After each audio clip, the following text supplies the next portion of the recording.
This is Helictotrichon sempervirens, blue oat grass. It's an evergreen grass, gets about 1 to 2 feet tall and wide. I find them a little wider than they are tall, but generally that works. You're looking at a grouping of 3 here. And why we like this grass is this is one of the few grasses that even in cold weather, down to the mid-20s at least, stays evergreen. And so many of the popular grasses now go dormant, so I'm always looking for evergreen varieties. That, as well as the cool gray color. Here you see it with Loropetalum Plum Delight, and really nice contrast. And this photo is so that you can see the seed tassels. That's in the middle of summer. This photo is taken in Vancouver, British Columbia in Canada.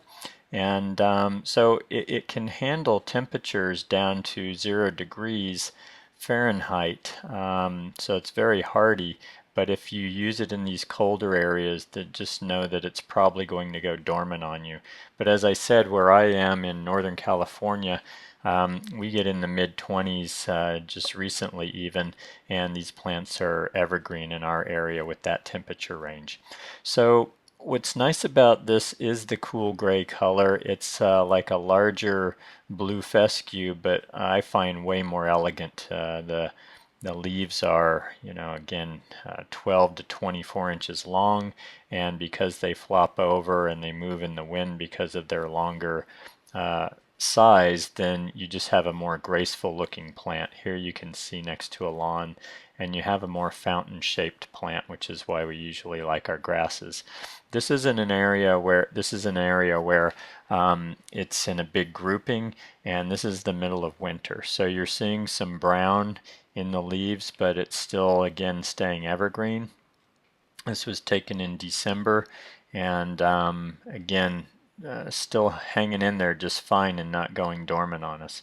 So my concern with this kind of grouping is that if you let it go this way, I think it probably needs to be cut because there's no good way to get a mass of so much of the brown leaves out of the plant to clean it up in the spring when it starts to look good again.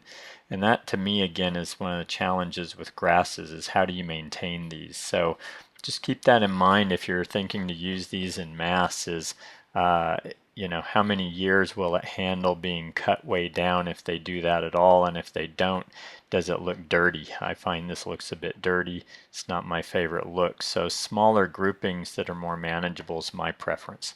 Also, I think what you use it next to has a lot to do with how much you like the look of the plant when it's all said and done. And after all, these are about plant design.